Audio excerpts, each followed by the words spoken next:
Hey, friendo, Steve here. And Larson. Dan. Why are you crying, Dan? My computer died.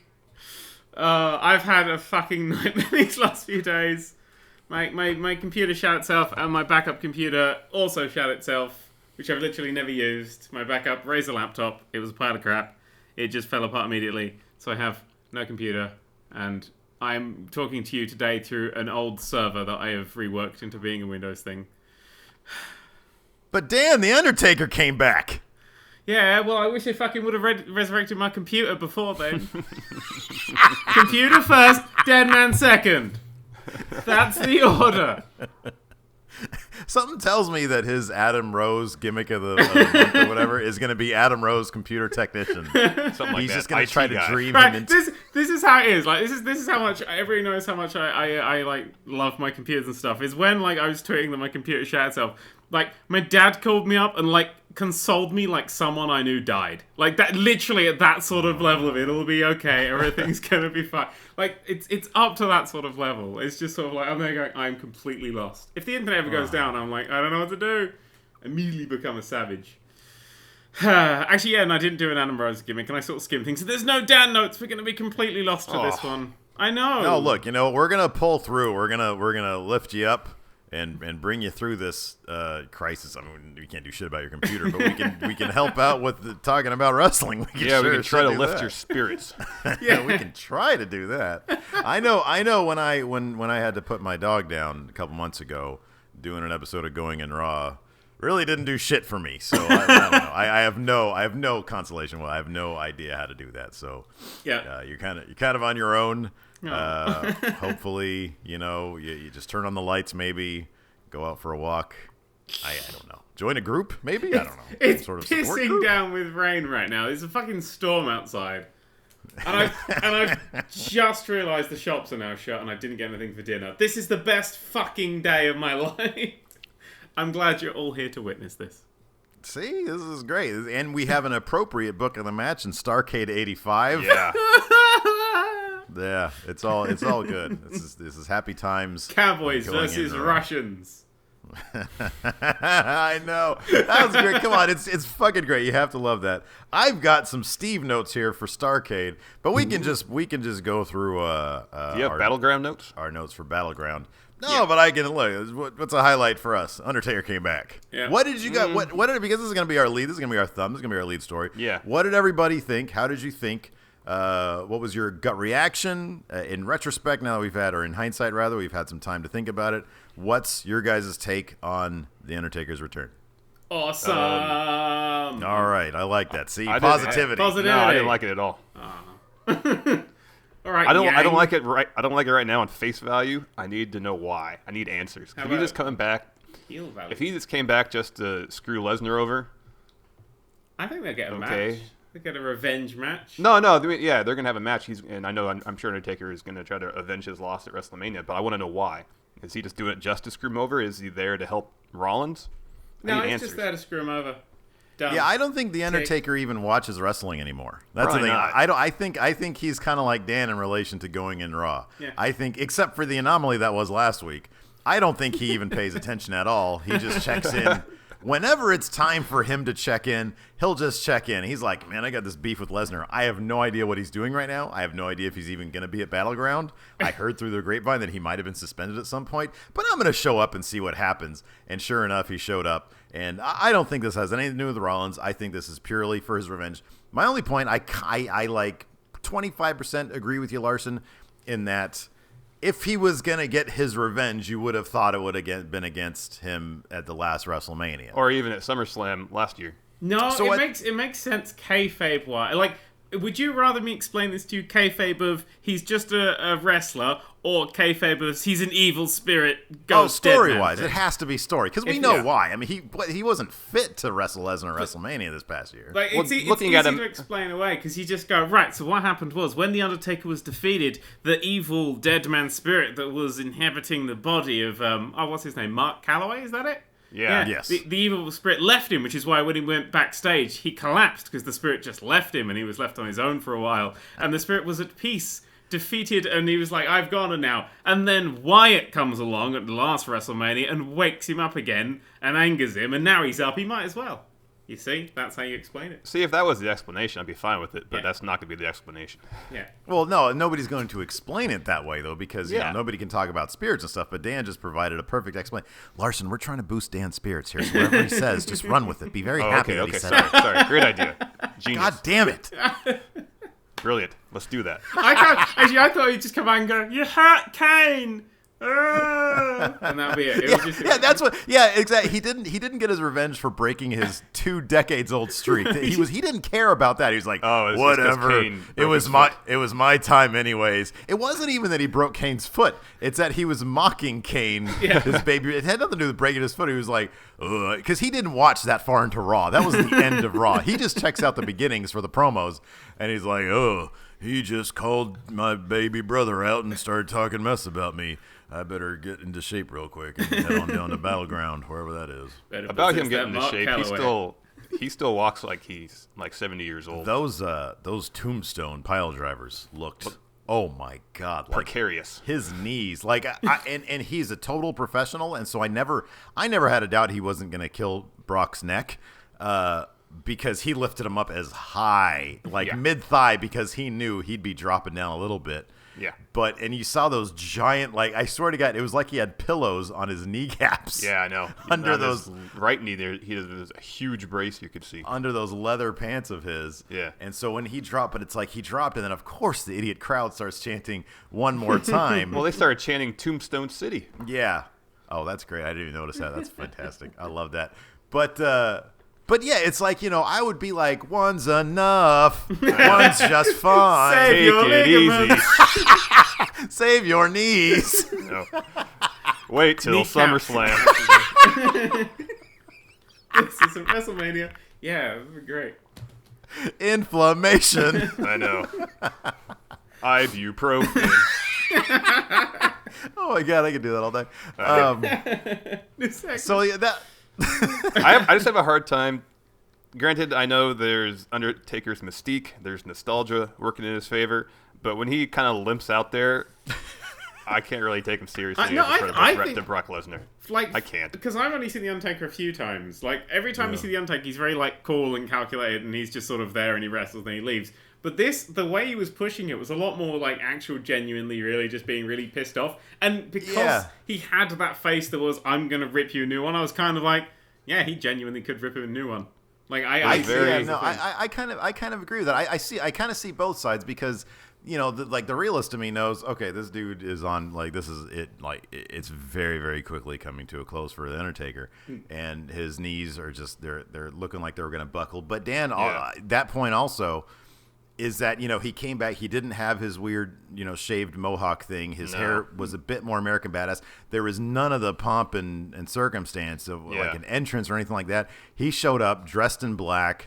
But his facial reactions and whatnot were all very American Badass era. It was very American Badass, and he even had like a little beer belly going. Yeah. And I liked it. I thought that worked for me much more than him, because you know how, like, it typically at WrestleMania, I like the urgency of this time, because typically with WrestleMania, he would mosey out. I know. He would look at, like, the WrestleMania sign, or like a SummerSlam sign, because of SummerSlam or whatever, and then he would, you know, maybe there'd be like some loudspeakers going, "Hey Brock, I have to explain shit," or whatever. I like that. You know what? He's just back, and he's looking to fuck up Brock Lesnar. He's back to kick Lesnar in the dick. That's all he was there for. And I'm thinking to myself, did he just learn that finisher after like 30 years in the business? Like the dick kick, he just learned that? He's like, why didn't I do this to preserve my damn streak?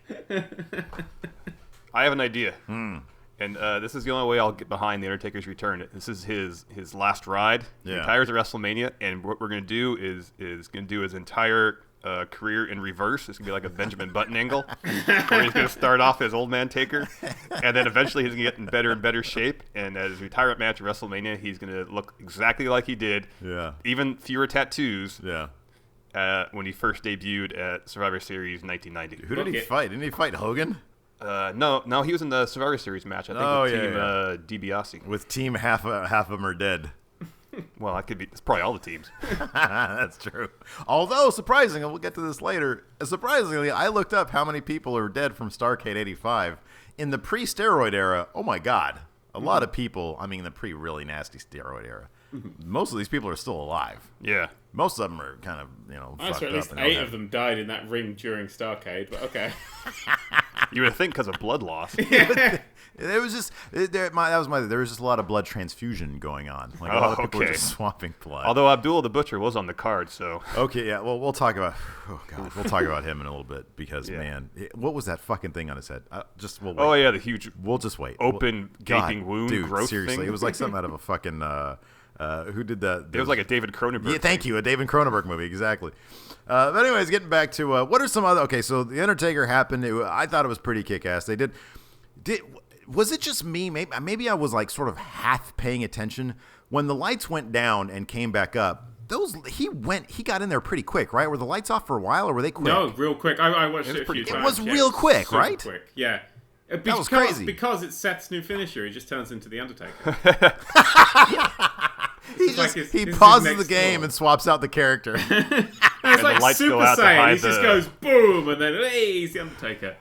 The lights go out to hide the Manimal level special effects. I would love. Hey, that's probably the point of view of somebody who literally just got into wrestling since the past WrestleMania. Like they tuned in like the superstars like 3 weeks later, and they're like, oh, this wrestling sounds really cool. I want to know all about it. But then he doesn't do any research, so he doesn't know who the Undertaker is. And then he just like, wow, Seth Rollins turns into a grumpy old man. That's really cool. I wanted if Undertaker had 2 like water balloons filled with like blood and just threw them on the ground when it was dark. So when it came back up, Undertaker was standing there, and there were just 2 smears where Seth and the referee used to be. Just these 2 smears of blood along the ring. Les is like looking at them like, oh shit. I want Predator Undertaker. That's the new version of the Undertaker I want.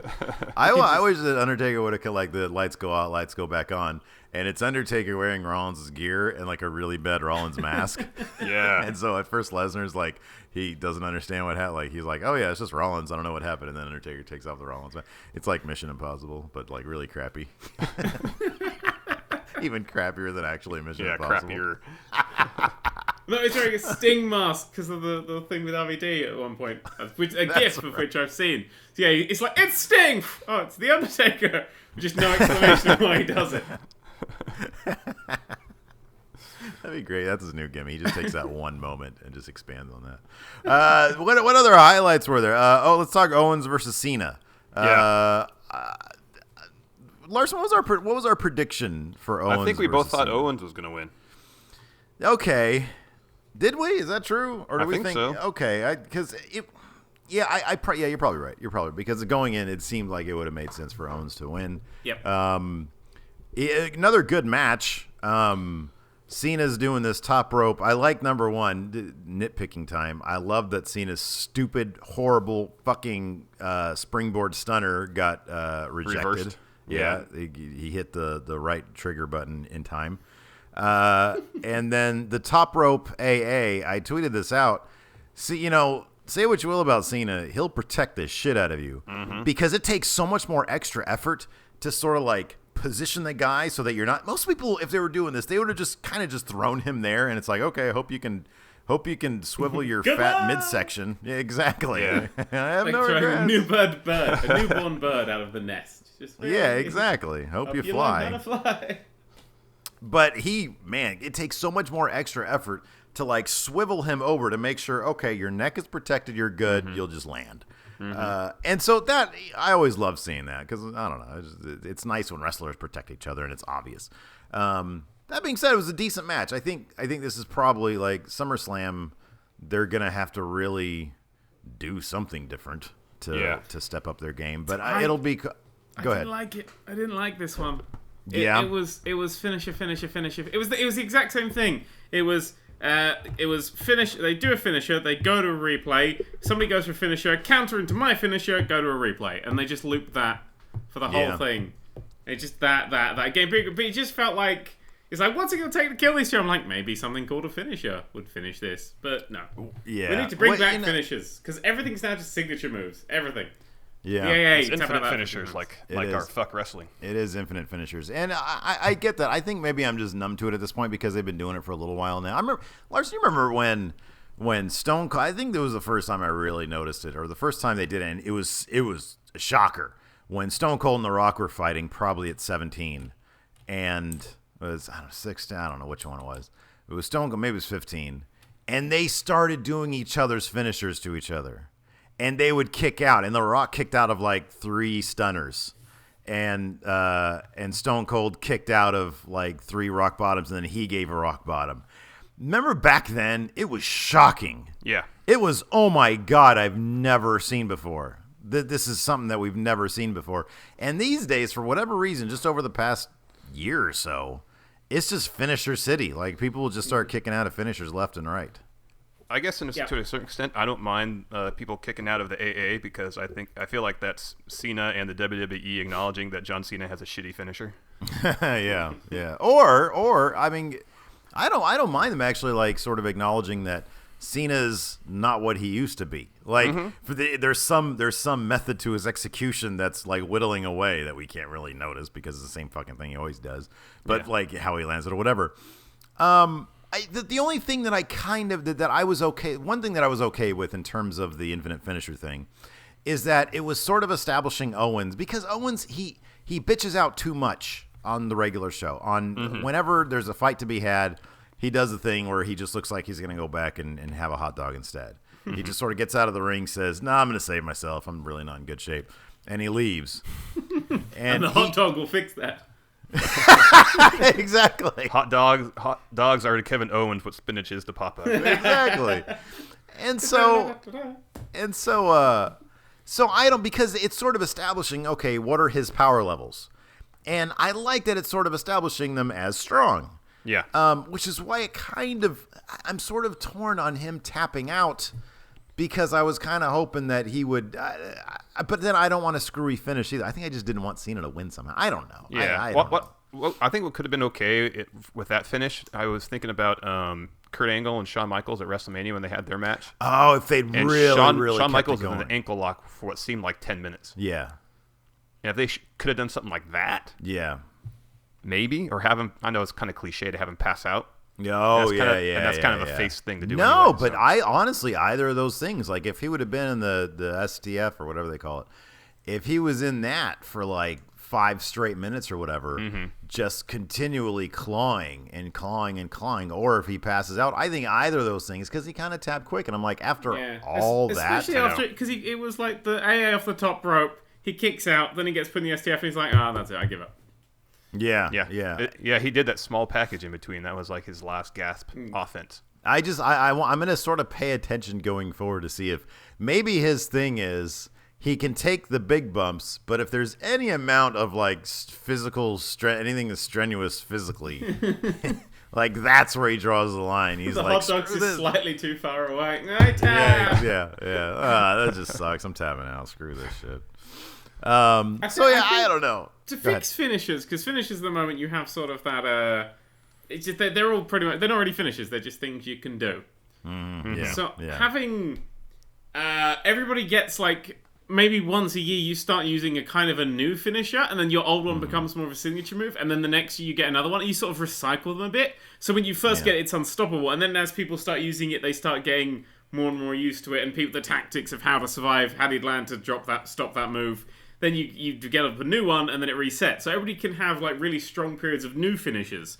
So they start busting out new finishes. You go, that's a really strong one, and then they can get their old ones for signature moves and stuff like that. And that keeps the finisher strong and keeps them reusing things. But I like that as an idea. I just want a finisher to finish a match. They're called finishers. Yeah. Mm-hmm. I want to have the excitement of he's not going to tap. He's hit the finisher. Because you don't have that anymore.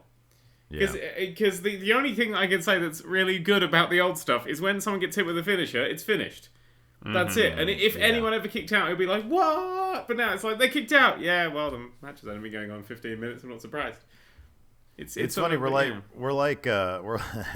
I like that, like, the kids these days, they're going to be coming up thinking that finishers is basically signature moves. Like, there are no finishers. Yeah. And it's funny because I remember watching a WCW pay-per-view from like '95, and they had this thing called the Legends match where they would flip it to black and white.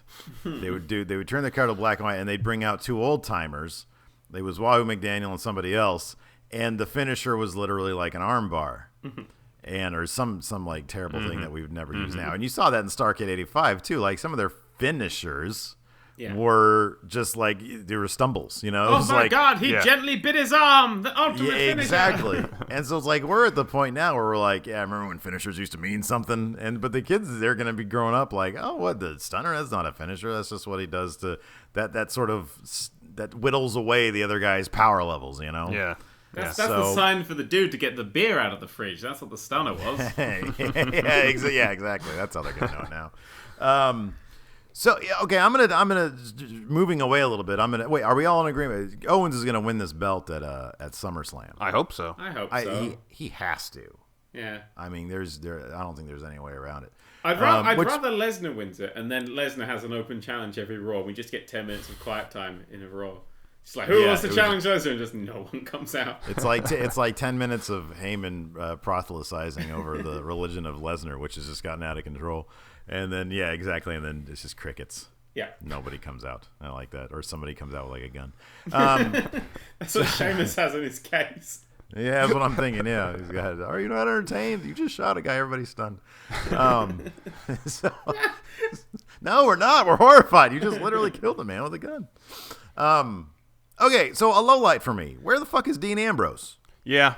Yeah. It's weird. It's like they used to. Okay, you have a guy who could legit be in the main event, who was in the main event 2 months ago, and you don't know what to do with him. And it's almost like they don't want to like sort of disrespect his main event status, and so they just don't do anything with him, as opposed to putting him in like an upper mid card thing. I don't know. It's weird. Like, what the hell's going on with Dean Ambrose? I assume he's going to go up against Rollins at SummerSlam, because Rollins has nothing to do now that Lesnar's pissed off. Yeah, I was thinking about that too last night after watching it, and the only conceivable opponents I can think of are Ambrose, or if they really accelerate the kind of disintegration of the Authority, maybe Triple H. Yeah, I guess Triple H would possibly. I think it's going to make more sense for Triple H Rollins to be at WrestleMania, and Ambrose I think would be the only person, and I think it's the kind of thing they probably want to keep the belt on Rollins for now. Yeah. To build that for whenever he's going to maybe Survivor Series, he'll lose it to, I don't know, who Reigns maybe? The Undertaker! Maybe. Yeah. Well, Undertaker's going to be back on a full-time schedule. That'd be fucking great. Undertaker doing house shows and shit. He's like main eventing superstars and like showing up on NXT. That'd be great. He's got the weekly Undertaker challenge. So I'm thinking. No, that's what I was kind of thinking. Is that we're going to get Ambrose versus Rollins? I like this because Lesnar being in the main event in the title hunt doesn't make a lick of damn sense, because you can only do it two ways. Either Lesnar wins the belt, which you can't really have because he's so part-time. And I really do think the WWE, surprise, I think they learned their lesson on that one. I don't think he's going to have the belt again. I think he's always going to be an above-the-belt guy who's going to be specialty matches. Yeah. And then it leaves the main roster, Rollins, to have the belt. Maybe drop it to Reigns at WrestleMania next year. I'll say this, though. I like that they're very quietly, very slowly, they're giving Reigns more and more solo matches against various opponents, you know, and they're moving on pretty quickly. It's like, obviously we're going to have some sort of Wyatt family thing with Reigns at SummerSlam. Oh, Ambrose might get in on that then. He might be a tag match at some point. Yeah. I like what they've been doing with Reigns. I mean, give this another 6 months or whatever, maybe by the time WrestleMania comes around, if they keep building him like this and never really threatening him as a title, as a guy who's like really looking at the title, because once you start doing that, that's when people are like, oh, you're pushing him. Yeah. I'm telling you, I insist that the reason that Sheamus won Money in the Bank is to get the belt, because no one likes Sheamus. Yeah. And when Reigns wrestles Sheamus, by default, everybody will root for Reigns because no one likes Sheamus. That is genius. That is genius. Well done. So yeah, telling he's the best fantasy book right now. You guys are both. It's like 1A and 1B with you two. So I'm a terrible fantasy booker. This is me. Is just put a gun in his hand. Well, here let's while this is on my mind. Let's put a gun in his hand. Let's speculate in terms of assuming that it's Lesnar and Undertaker at SummerSlam. Oh yeah. Who gets the win and why? Oh, Undertaker, because now he'll be 21-1. Yeah. Here's what I was thinking. They had Brock beat Undertaker, so when Reigns beat Brock, Reigns looked like the ultimate superhero. Okay. Now that didn't happen, I wonder if Vince is like, now I feel kind of bad about jobbing Undertaker out to Brock. Undertaker, here you go. You get your revenge right here. Yeah, I don't see there's any way. Although it doesn't make any sense because he's like a year or two older now. Yeah. And Brock is still Brock. Brock literally just ate a car 2 weeks ago. It doesn't make a lick of sense, but it is what it is. Undertaker's gonna win. He has to win. It's Undertaker. Yeah, pretty much. I say Lesnar's gonna win it. Really? Lesnar's gonna win it. Yeah. I think Lesnar's gonna completely. I hope Lesnar wins it. I think it'll be fun if Lesnar wins it because no one's. I agree. No one's expecting Lesnar to win it, and Lesnar winning it again. Yeah. And then because Lesnar could start off a SummerSlam and WrestleMania undefeated streak where he just plays SummerSlam and WrestleMania and is completely undefeated on all of them. Or he could just murder everyone. I just love... he's just a boss. I love that there's just a boss fight wandering around randomly. Yeah. I agree. I much prefer Brock win. Yeah. I think that'd be great. It's like Jurassic Park, the T-Rex is out there somewhere, and every now and then he'll just come in and eat all of you, and there's no fucking fighting. You just got to run away from it. Because every match with no one's really ever got anywhere close to beating Lesnar. I mean, Roman's come the closest, but that's because Lesnar got smashed his face into the pole, and that's like the closest they've got. At the Royal Rumble, this last one when it was Rollins and Cena. Yeah, there was a little bit of doubt. It took two of them to get down. Exactly. He's so far above and beyond everyone else that it's just I'd love him just to kill it. I want him to have all the titles, just unify everything.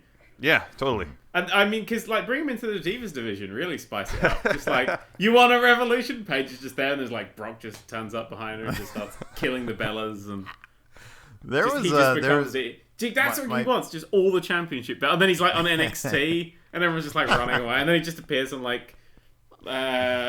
He TNA goes all the independent promotions, Pro Wrestling Guerrilla, and wins that belt. Yeah.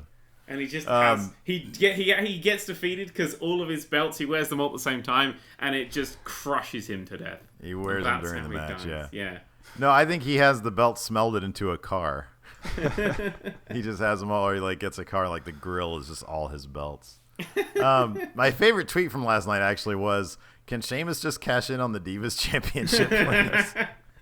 I thought that would have been. I was like, yeah, that's a good idea. I really wanted him to cash in on Ryback's one, the one that no one was contending. Just be nobody cares. Because you're allowed it always says you're allowed a champion match anytime you want. Just go in the ring and be like, now start the count, and then see if the person can get there in 10 seconds. Yeah, exactly. Yeah, and then he wins. That would be a fucking great way to beat Lesnar. Lesnar's at home, just come back from a long day's hunting, and he puts on Raw. And it's just Sheamus is there holding a briefcase 5, 4. Yeah. And Lesnar just leaps fucking Superman style. Just his house explodes behind him. He's flying through the air. He just lands in the ring. Massive nuclear explosion, killing everyone. But he got in time. I did like that retweet you sent out last night, Dan, where it said nuclear explosion hits the arena, Cena and Owens kick out. Yeah, dude. I like that. Yeah. That was good. What other highlights? That is where we're heading. If we just keep letting finishes happen and finishes keep getting less and less weak, we're gonna end up with that sort of situation. We're gonna Saints Row the shit out of WWE. Because now we're Saints Row 2 verging onto 3. Pretty soon it'll be demons fighting angels in hell with superpowers, and it'll be very confusing for everyone involved.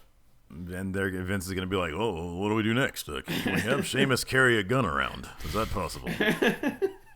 Yes, Vince, says Steve. What is your obsession with Sheamus having a gun? I don't know. He thinks everybody should have a gun. Yeah, it's not just Sheamus. Give me a break. It's everybody. I think it's like ever since the Pillman Austin thing. Ever since Pillman drew a there has gun. never been a more entertaining storyline than that night on Raw when Steve Austin went to Brian Pillman's house and Brian Pillman busted out a gun. He kept it real. And if you look at like the history of pro wrestling outside the ring anyways, there's a precedent for it. You know, you got New Jack, who's got like, 5 justifiable homicides. Scott Hall has a justifiable homicide. There's a precedent there, I think, that's been set that hasn't been mined properly. And that's the use of firearms in the ring. And the WWE is all about the red state thing, so they'd be like, Second Amendment. Buh. Yeah, but like America has like some sort of mass shooting every other day, so it'd always have that urge of just there would always be somebody who would complain and they'd lose money, and Vince loves money more than he loves guns, I'd say. But yeah, I know. But also Vince loves controversy. That's why like he books people like Eugene who are supposed to be mentally challenged. You know, it's like if there's something offensive to be done, that's what Triple H is there for. He's sort of to check Vince's inclination to book offensive things on his show. Oh, there's a mass shooting? Oh, let's have a character with a gun. No, Vince. Dad. He could be a teenager with no friends. Shut up, Vince. Shut up. Exactly. Just Jesus stop it, Vince. Christ. Stop it right now. Who's this ISIS? Shut the fuck up, Vince. Who is this ISIS? They did that, though, Larson. Remember they did that? Yeah. They did Muhammad Hussein, who would come to the ring with guys with masks on. And everything but guns, and they would do that. They would stage what looked like an ISIS video back in like 2002 or something. They did even that. going back during the first Iraq War, they had Sergeant Slaughter went rogue, and the Iron Sheik was his manager. It's not. Believe me, Vince has Vince notes. And on these Vince notes, I guarantee you, every single time, like right now, Vince thinks it'd be a great idea to bring Donald Trump on the air and have him fight like a poor like Grease boy. That's what you want. Callista, like the Lucha Dragons. He'd fight the Lucha Dragons, and he'd probably have Trump go over. You want Trump versus just a poor Greek child with nothing left. Yes, exactly. Just kicking the shit out of a tiny child. Yeah. And you know what? Vince. Trump would go up in the Republican ratings. That's a true fact from that moment onwards. Seriously, what the fuck is Donald Trump? All right, let's not talk. We can, because he was in like wrestling for a little bit, wasn't he? Oh yeah, he was in wrestling. Yeah, let's talk about how much of an asshole Donald Trump is. So he's just such a fucking floppy head twat bag. Oh, like, yeah. Big time. Oh, yes. There's because America's like whenever news comes from America as it sails across the oceans and comes to us posh British people, we're all there going, "Oh, what's this?" Just Donald Trump doesn't make sense. Like Donald Trump running for president, we just go, "Why do you have a system that lets you do that?" We have systems in place that let the posh rich people get in there, not the terrifying black and gold rich people who have no taste in anything. This is America, Dan. This is land of freedom. As long as you have money, you can run for president. Doesn't matter what you are. As long as you have money, you can do whatever you want. Exactly. That's the real lesson that should be learned to the world. That's what I say. Freedom is money. That's what it is. He's a big old joke. We have a history of primary season being chock full of nutcases. This is Trump is sort of the highest profile one to come around in a while.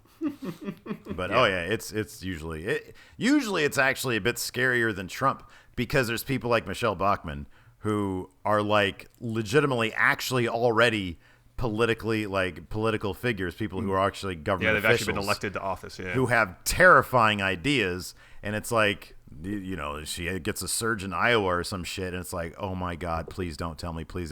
Trump is a cartoon. We know this guy ain't got a chance in hell because he's seriously a cartoon. But there are like experienced actual politicians who can weasel their way into office, who run for president, like, and they get eliminated usually during primary season because there's no way the right's going to run somebody who isn't electable in the general election. So it's been a lot scarier than Trump. It's just he's the cartoonish version, and so everybody pays attention to him. There is a precedent set, and it was set by England, though, is that we have British Donald Trump. We have a guy who's incredibly stupid. Well, not incredibly stupid, acts incredibly stupid, even though he is quite smart and evil and has stupid hair, and his name is Boris Johnson, and he's the mayor of London. And I saw his picture everywhere, yeah. Yeah, he's terrifyingly evil and also buffoonish, so everybody voted for him. He totally did remind me of a British Donald Trump. I noticed that. That's but exactly I got the impression everybody loved that guy. Nobody likes that guy? Everybody loves that guy. Everybody votes for that guy. And you look at the stuff that he's done and go, hey, nobody can afford to live in London anymore. He's like, yeah, only my posh friends can. He's one of those people. It's one of those. If you didn't go to the universities when they were free, tough shit, because now they're £1 jillion. So why can't that guy run for prime minister? Because I would assassinate him. The law office representing Dan Nerdcubed wished to declare that Dan has no intention of assassinating anyone, and any comments indicating as such are meant to be satirical in nature. There, now he's covered. So he could. See, this is the thing. Okay, man. let's just You're sitting there on your little British high stool talking shit about American Donald Trump, and I guarantee you when Boris Johnson runs, he's pretty much guaranteed to be like the next prime minister running after Cameron, like for the Conservatives. Like that. The only saving grace that we have is Eddie Izzard, the absolutely fantastic comedian, is running for like the opposition. Really? That's great. Because like he's been studying politics and fantastic stuff, so we know what he's going to be doing, but he's going to be doing it for more of the opposition, and that would be the best thing because he is very fantastic. But it could be Boris Johnson versus Eddie Izzard, and if anybody looked at that and they see British Donald Trump versus a transvestite, they go, "It's Starrcade '85. What's happening?"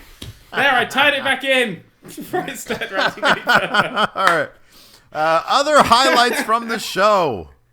I slept through most of the Sheamus match, so I still haven't got the computer. That was first. Appropriate response. It was pretty boring. Yeah, I got that was first, and I hadn't actually got my computer running video yet, so I actually ended up running it through my PlayStation, through my TV, but I missed most of that, and I cannot stand the blanditude that is Sheamus with his nothing. He's just nothing. Sheamus is like crap package paper.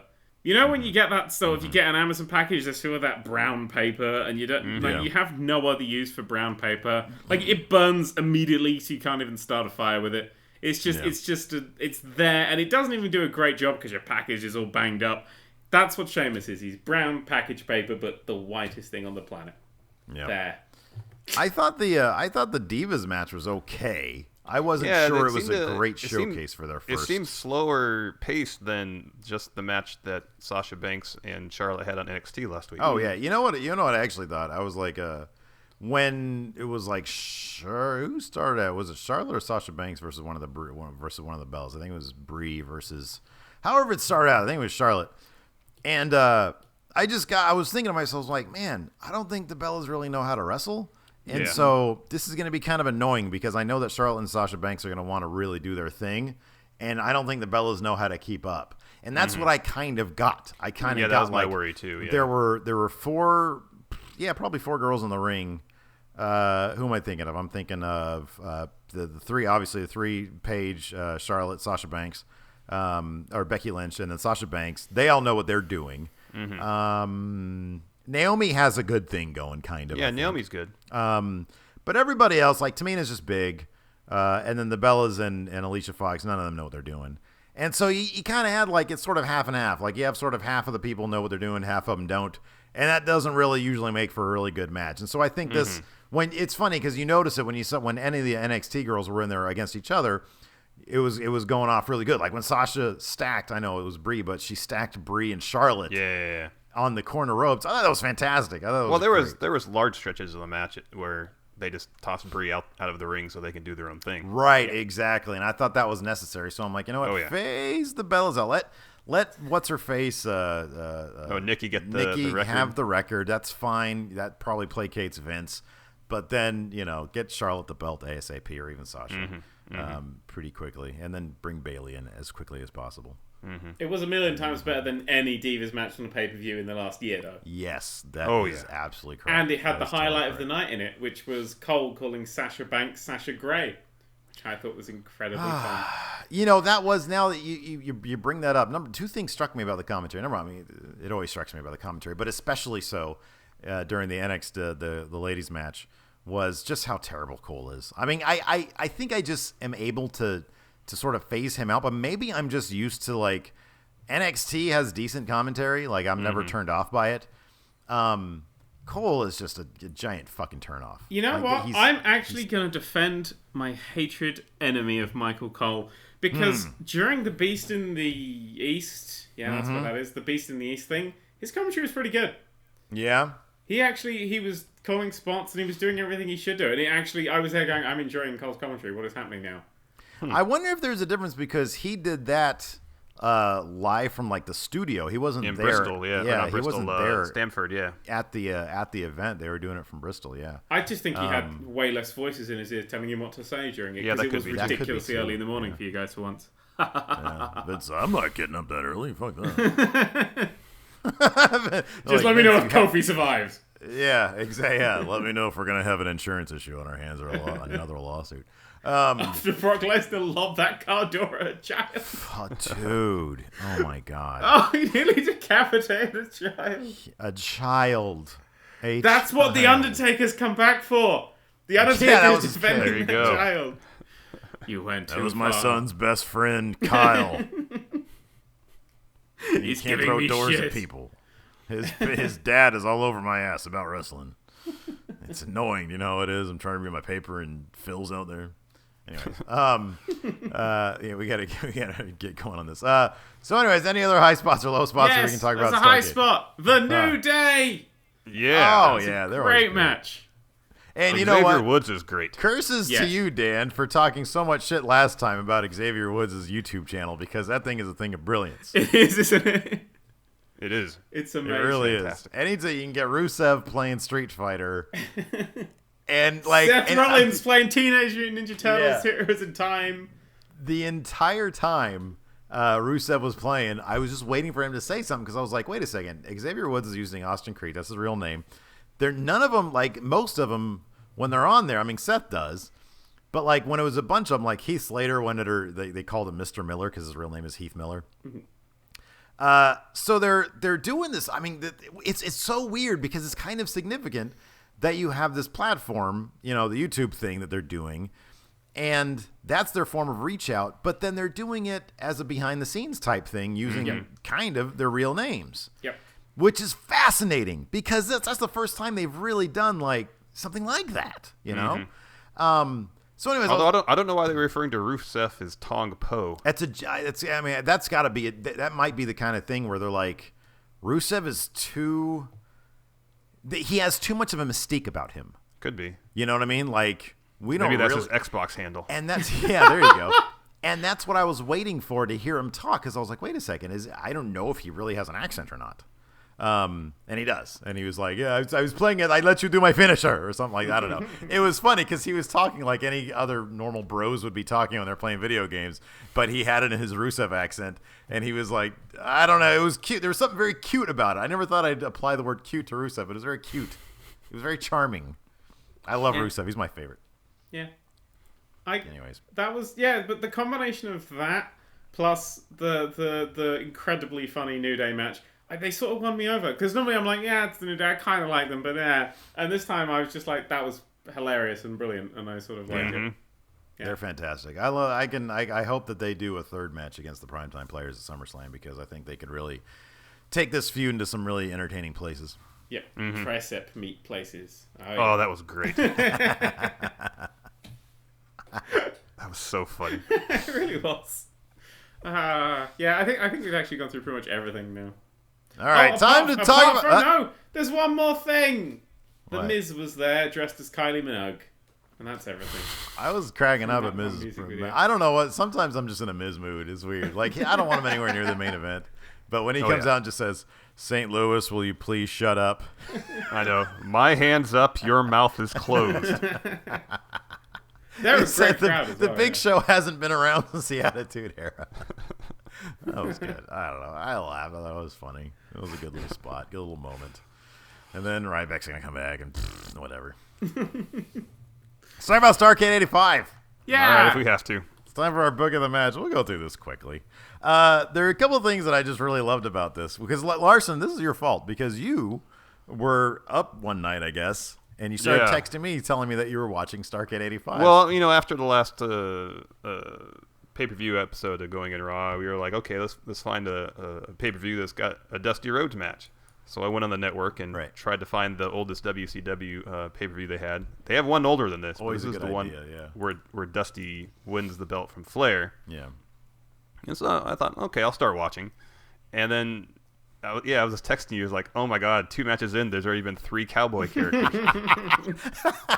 This is definitely Southern wrestling. And one of the cowboy characters was a fucking Soviet, Crusher Khrushchev, who was... No, he wrestled against a cowboy character. Sam I know, but when you listen to Crusher he voice, had like, no accent. He just he's talked like a guy. I'm a Russian athlete. I'm a Russian athlete. You're obviously not. You know who that was? That was Barry Darso. He was, Yep. So anyways, a couple things that I really loved. A couple things that I really, really love about these old fucking pay-per-views. And it's not even pay-per-view. It was a closed-circuit TV, which I'm still kind of uncertain as to what the fuck that is. I'm still convinced the whole setup was for cockfighting, based on the lighting of the arenas. But I thought it was they decided at the last minute to just let humans fight. It was like the old Southern tradition of live televised snuff films. That's what I thought it was. Yeah, it definitely had that vibe. It had a snuff film cockfight vibe for sure. Yeah. The technical awkwardness of the entire affair, like even from when like they cut to the announce team, and it's fucking Tony Schiavone, who apparently doesn't age beyond having a mustache. Yeah, he here looks and the there. exact same. Looks the exact same. And but they wait for about 5 seconds before they say anything, and then they cut to the guy at the other place. And, the backstage guy with all the scars on his head. Oh, I thought he was at the other venue. He was just backstage. Okay. Oh yeah, well there's the guy that was doing the backstage interviews. Yeah, no, okay, awkward. that's that's who it was. And he was awkward as shit. And then when they cut back to the announcers and they cut back to him, and for some reason the camera or him has moved, so he's only occupying half the frame. Yeah. It's fucking I love shit like that. And this is the crazy thing. Every single soul in that audience thought it was all real. Yeah. It was because most of them were old ladies. Like 90% of the audience was just someone's nan. But honestly, like if I see a match like the Abdullah the Butcher match, like so much blood. How would you think of any how would you think it's not real? Why would these guys be doing this to each other if it's not real? Yeah. The blood is so much blood. Yeah. Should we spec? It was just that really uncomfortable level of blood. Like sometimes you get like, there's a bit of blood. Oh, that means things are heating up. This was like, all right, we're gonna need like swabs, like because this shit needs to be sorted out. Yeah. Like this is a shower's not gonna fix that. Like how are we gonna clean this up before the next match? And I guess that's. I mean, I know this is sort of like they didn't do this very often, the whole like 2 venue thing. But I guess in between the matches, that's when they cleaned up the blood because there was a lot of blood to clean up, and that is just horribly unsafe working environment. Well, that explains whatever was on Abdullah the Butcher's head. Okay, that was fucking like he came out, and then a fan grabbed his robe, and he almost went apeshit on a fan. And he's got a giant, already bleeding, pussing, nasty, fucking giant knob on the top of his head. Yeah. Oh my God. Like everybody he just walked by now has Hep C. The pre-show match was him versus all the cocks that they had to get out of the ring before it started. That's where that came from. That's where that came from.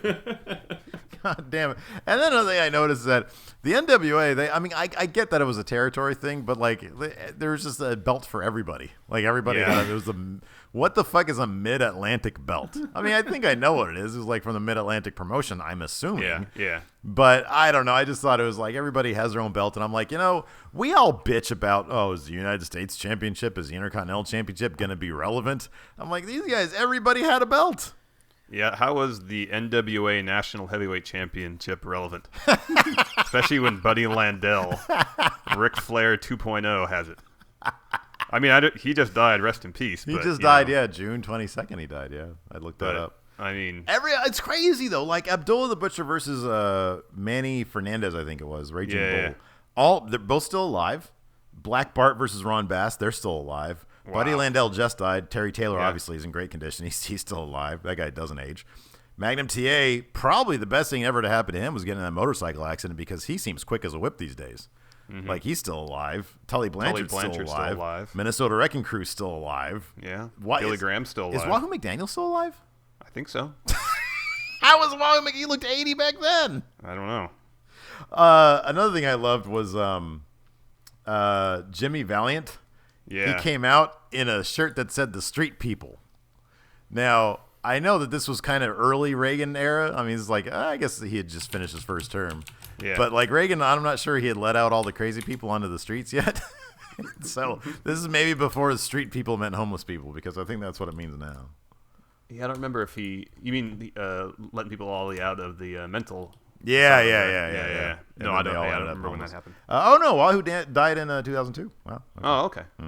Anyways, a lot of these people are still alive, and it just goes to show, like, this was steroid-ish era, but it was kind of like not when it got out of control. I think like most of these guys look like a lot of them anyways look like they're natural. Like nobody's gonna accuse except Billy Graham. Except Billy Graham, who's like the one big exception. He was like the forefather of steroids in wrestling.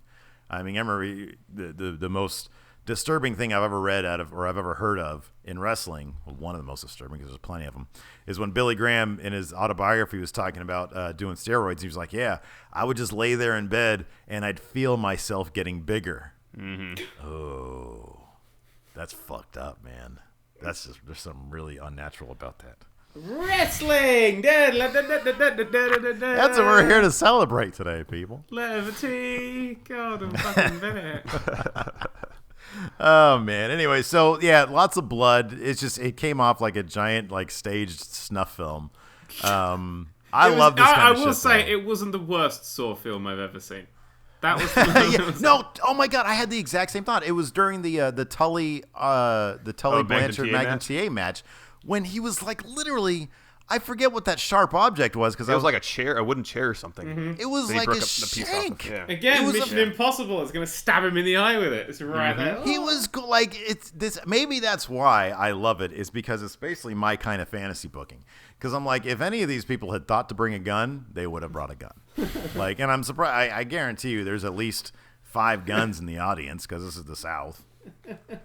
I think 5's low. That's probably a low figure, yeah. I love the cage though, because it was like, and standing at 6'5", the cage of unescapableness. It's like we just grabbed it from somebody's backyard really quick. Right? There's an aluminum fence outlet next to the arena. We just grabbed some stuff in the dumpster. Now we have a cage match. Nice. Production value.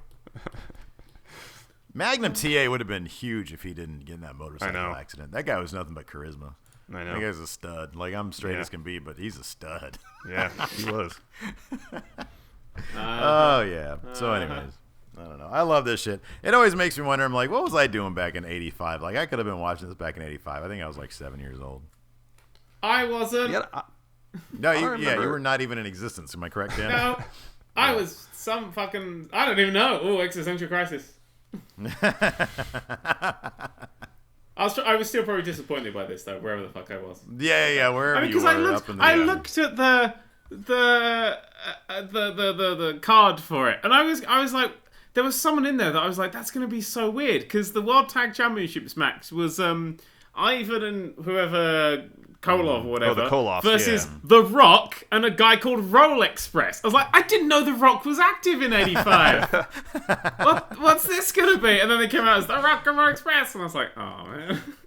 That's a character for fuck wrestling, Roll Express. Yeah, Roll Express. And he teams up with The Rock. Or just a guy named Roll. Yeah, Rock and Roll. It was just such bizarre. It looked like, the whole thing looked like a fight in a bar that was only attended by people who do, like, shot putting for a living.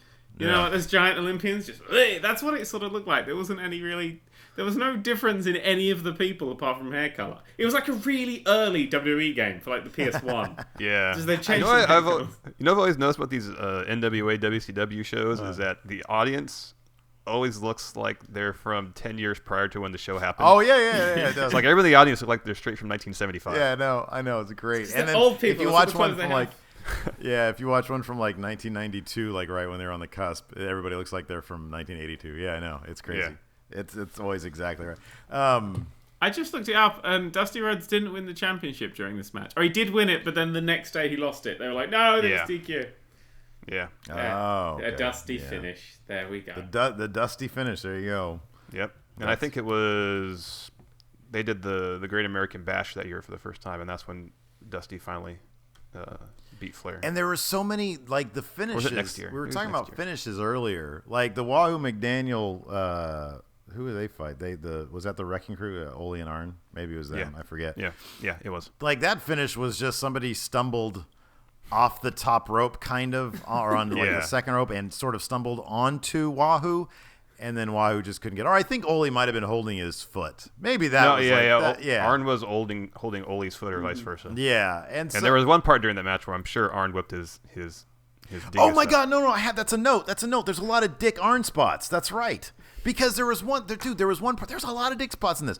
There was one part where like one of the guys. It wasn't who was Wahoo with. I forget. I don't know. Billy Jack Haynes. Billy Jack Haynes. There you go. Where his head was like buried in Arn's crotch. Mm-hmm. And then there was another spot during the Magnum TA Tully Blanchard match where Magnum Tully was on his knees, and I don't know what he was trying to accomplish. I literally think he was trying to make him give him a blowjob because he had his hands on his head and he was just ramming it into his cock. Yeah. Wrestling! That was awesome. And then, of course, Tully headbutts his cock. We've confused cockfighting and other things now, haven't we? Yeah, truly cockfighting. Anyways, it's bizarre. Fucking Starrcade 85. What a bunch of weird bullshit this is. I would love the Journey to the South in the fucking 80s. It's probably just a nightmare. I lived in the South. Can I make a request? Next time, something good. We'll do something. Let's do one of those ones where it's amazing and brilliant. Let's go for something amazing and brilliant.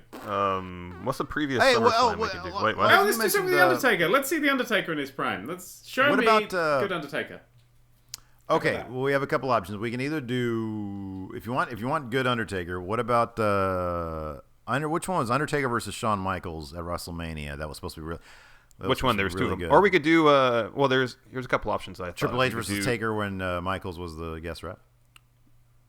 Oh, hold on. Go ahead. Sticking with the SummerSlam thing, here's two ideas. Okay. One is Bret Hart Bulldog main event for the IC belt. Mm-hmm. And they had the show at Wembley. Okay. I think that was 92 or 93. All right. Or we can do SummerSlam 98, which is Stone Cold Undertaker. All right, let's do that. Yeah. Okay. That's Attitude. We need to revisit the Attitude Era, I think. Okay. And I believe it's 98. Yeah, it has to be 98 because 98. All right. And that's sort of to celebrate as well, Stone Cold being the centerpiece of WWE 2K16. Let me look up the I'm hoping you do that, and which I'm hoping they're going to have custom story mode because, goddamn it, I want my custom story mode back. Yes. I want to be able to make a diva. There's so many things that was missing. I want the bloody loading screens in between creating your character to not be 30 seconds every time you change the hair. Yeah, that's sort of top of my list too. Is loading screens. Like if I have a custom story and I have a bunch of cutscenes, it's necessary for them to flow into each other. I don't want loading screens in between the cutscenes. Oh man, what? All right, here's the card. Okay. I remember watching this. This is when we were living in LA, Steve. I remember watching this show. Okay. D'Lo Brown versus Val Venus for the European Championship. Classic. The Oddities versus Kai and Tai. Oh, Dan's gonna love that. X-Pac versus Jeff Jarrett. Spoiler alert. Edge and Sable versus Mark Merrow and Jacqueline. Oh, Sable is Dan. Do you know who Sable is? Lesnar's thing. Very good. Yeah, I have been listening. I've been paying attention. And Steve, I remember this match. Oh, no. Ken Shamrock versus Owen Hart in the Lions Den match. Oh, Dan, you're going to love this. Oh, God. New Age Outlaws against Mankind. Triple H and The Rock in a ladder match. Ooh. And then Stone Cold and The Undertaker for the championship. That sounds fun. Shamrock versus Owen in the Den. You remember that? I do. It is, oh, my God. It's like it's either a wrestling match or a romantic comedy. I don't know which one. I love both. It's both. It's going to be the best. I think it's both. It's exactly why wrestling has to be in a ring in a public venue with lots of people. Otherwise, it's just not in somebody's basement. Otherwise, it's just plain weird. It's just well, again, I do things in my bedroom with my wife. Everybody does stuff with their loved ones in their bedrooms. It doesn't always need to be on camera. That's my point. We don't need to see it on pay-per-view. Not this kind of pay-per-view, anyway. Not this kind of pay-per-view. Exactly oh my right. god, have you seen the SummerSlam poster? Let me link it to you very quickly. Yeah. This is actually from WWE.com. Check out this spectacular levels of Photoshop. And then try and describe this. Oh my goodness. Okay. Why is Paige 18 feet tall? Like, compare the position of Ziggler to the position of Paige, and she's like same head height, but she's like 5 meters back. Why is Ambrose's head like twice the size it should be? And why does all of the Undertaker look like he's hand drawn? Why is like, the look at his face, Undertaker looks like from, a comic 2002? What is going on here? Sheamus looks like he's genuinely waiting for the train, though. The only real person in this picture is Sheamus. Look at Reigns. Look at Reigns. What do you mean, the action figure of Reigns? Oh yes, my god, that's exactly right. It looks like an action Look figure. at this side. Right, Ambrose and Ziggler are the same thing, but Ambrose is so much further back. It's so weird. So weird. And his head's too big. The perspective is just like, it's actually like MC Escher was their guest artist for this. And Undertaker's face is literally drawn on his body.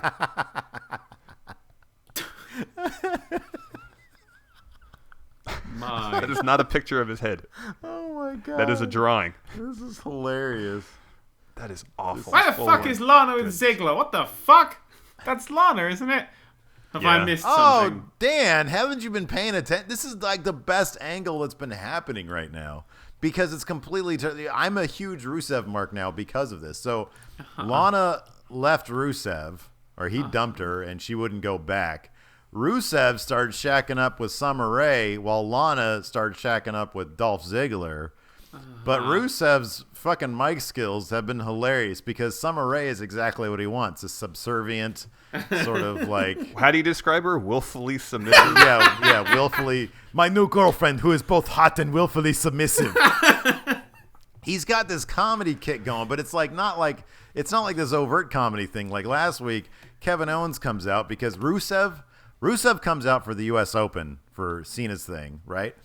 And then Kevin Owens comes out and says, no, if anybody's going to beat Cena, it's going to be me. And Rusev says, what are you talking about? I don't even know who you are. What is with your name? You have 2 first names, Kevin and Owen. Which is it? Make up your mind. Oh, it was fucking brilliant. He has been absolutely. He comes. He was running down Lana and he says, "You're like how they say in the bed, a dead fish, cold fish. Kissing you is like kissing a ring post." He described himself as more passionate and better looking than Dolph too. It's been brilliant. It's been fucking amazing. Yeah, he's been really funny. So that's been fun. I'm disappointed Rusev isn't somewhere. Maybe he is on this poster and he's like photoshopped behind Cena or something. I don't know. Or he's photoshopped behind Sasha Banks. That's how much they fucked it up. Can't see him. Lesnar ate him before the photo was taken. Lesnar's about to eat us. God, I really hope they genuinely took that as a photo in some fucking parallel universe somewhere. It'd be the best thing ever. That is just...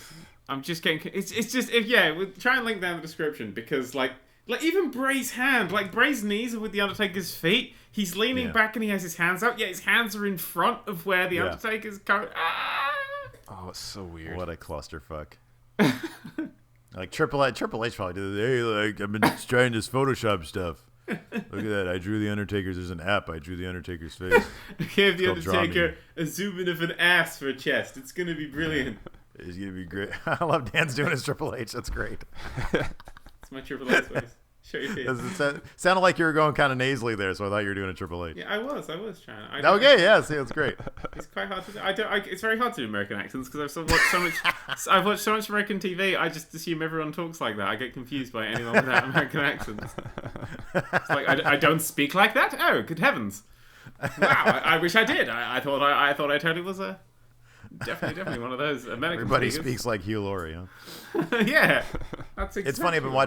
I've been watching finally, like after years and years of hearing how great it is. I've been watching The Wire on HBO, and the lead character, at least in the first season, is played by a British actor, but he does a great American accent until he starts getting really heated, like emotionally, like when he starts yelling at his lieutenant. It's like, oh, I hear you're slipping. You can't quite get us when we're mad, can you? No. Because we don't know how to fire guns in Britain. That's the difference. Exactly. Yeah, exactly. No frame rate. Yeah, he's playing a cop in Baltimore too, which is like the worst place. Anyway, for gun violence and whatnot. I'm sure it's a lovely place. I'm sure it's great. I'm sure it's great. With the cheap hill heat there. I'm sure there are worse places in the world. Hey, Baltimore, please shut up. I'll be a heel. I don't care. Anyways, this is our Adam Rose gimmick of the month. Going in Rose. Going in Rose. No, it's Adam Rose. Adam Rose. That's right. Larson, you go first since you actually have one. Okay. So, Adam Rose's first stint in WWE didn't go too well. Yeah. So they sent him back to NXT since the whole Rosebud thing wasn't working. Yeah. And while he's in the Performance Center working out, trying out some new stuff, one of the trainers there takes a look at him while he's doing some of his in-ring work, and he thinks to himself, this guy has good size, he's got decent charisma, he's got a good set of moves. This guy should, he has all the skills, he should be huge. You could say he's kind of got, the total package. Why isn't this guy a huge star? Then a light bulb goes off in his head. Rose used to wrestle as Leo Kruger at NXT, so why not follow through on this guy's, initial thought that Adam Rose is, in fact, the total package, and rename him Leo Luger, son of Lex, and the new total package. Leo Luger. Oh, God damn it. That was great. All right, I'm going to go now. Good, because I'm still writing notes on my own. All right, that's fine. Mine is terrible, so you're going to have to do it quick. So anyways, Leo Luger is sitting at home, and he's like, this Luger thing isn't working out. I forgot how terrible Lex Luger is. And plus, he killed Miss Elizabeth. And so he's like, man, I just don't feel like training right now. This sucks. I'm going to have some donuts. I'm going to turn on the TV, see what's on. He comes across like TNT. On TNT, they're having a Batman marathon, but it's like all the Batmans. And so he's like, oh, which one's on right now? Batman or Robin? Oh, this looks terrible. And so he comes across this, but he's a big Arnold Schwarzenegger fan. And so Arnold Schwarzenegger's on there. He's like, oh, who's this guy? Wow, what an interesting character. His name is Mr. Freeze. Hey, it's Mr. Freeze. And he's like, well, fuck. This is a really cool character. He can like shoot people with ice, and they just stand still, and then he can kill them and stuff. I wonder if I could do something like that with like some like effects and stuff. He's like, but what would my name be? Adam Rose? How about Adam Froze? Jeez. I'm sorry, it's bad. I fucking forgot we were even doing this fucking thing. I like Leon Luger. That's a good one. Can I just steal that? Okay, right. I've got some notes because I didn't come up with one, so I frantically wrote this. So this is a bit long and a bit dark, but I'm in a dark place right now, Dan. I am in a dark place, so I've come up with the dark one. So right. At SummerSlam, this upcoming SummerSlam is coming up. It's going on like normal and stuff, but we then cut to a backstage segment. Now it's a bit sort of, it looks a bit more frantic and stuff. There's no commentary over it. It's just, it seems to be completely different. And as they are going through the backstage, they come to a place and it's just, there's three or four wrestlers who have just been like beaten down, but not standard, they're beaten down. There is like blood and they are just like fucked up. And there's medics and shit, and it becomes fucking handheld camera horror film for this backstage segment. It's like the most fucked up like thing. All these wrestlers, they're like said to be in comas for absolutely ages and stuff. It's like the like really dark shit. And we stop laughing. You're ruining the dark. I want mysterious music playing. Laughter. Bow. So the wrestler. There's a whole lot of in the dressing room. There's a whole lot of changing room, whatever. There's this whole lot of speculation of who did this, which one of us could have done it, and there's a lot of blame being pushed and stuff. And then these four wrestlers keep getting singled out. They keep having these messages, like they open their locker and there's sort of like, it's filled with blood and it pours out, and they go to they open their locker. They're opening a lot of things and a lot of bad crap's happening to them, and their clothes are getting ripped up, and there's horrible messages being sent that it's one of these four, and these four are like, right, we need to track down whoever is doing this, because whoever is doing this knows which one of us did it. It is a witness. So these four spend their time trying to track down the witness, and they find out who the witness is, and they reveal to the audience that the witness is Adam knows what you did last summer. Boom! Yeah! Adam knows what you did last summer. Oh my god. Oh, summer. Yeah. Adam knows. No, fuck. Adam knows what you did last summer. SummerSlam. Yeah. There you go. That was good. See, Dan, did that make you forget your troubles for just a few moments, maybe? Well, not until you fucking reminded me of them then. No. And I'm back. Well done. You right-backed me. Thanks. I'm playing heel, so that's sort of my job. Shut up, Baltimore. Oh, Lord. And the Deep South. I've offended everybody today. I'm fine with that. Donald Trump, all the Republicans. Donald, yeah, exactly. I'm totally fine offending them. Yeah. That's okay. Anyways, so we're thinking SummerSlam 98 for the next book of the match? Yeah. Okay. Wow, look at that. We're on top of our shit today. I'm gonna have to tweet it out and whatnot. For the first time in so long. Ever. Exactly. So yeah, there's that, and then I think that's our show for the day. Dan, I hope things look up for you, pal. Thank you. Yeah. Thank you. Hopefully by the next episode, you'll have your new computer. Yes. And everything will be right in the world. Let's hope so. Let's hope so. Or there will be blood, and you'll never find out who will do it. Except Adam knows what you did last night. SummerSlam. That's brilliant. All right. Well, thanks for tuning in, everybody. Don't praise what doesn't deserve to be praised. It's great. I encourage you. I encourage you through and through. Oh, gosh. All right. I'm going. Bye. Goodbye.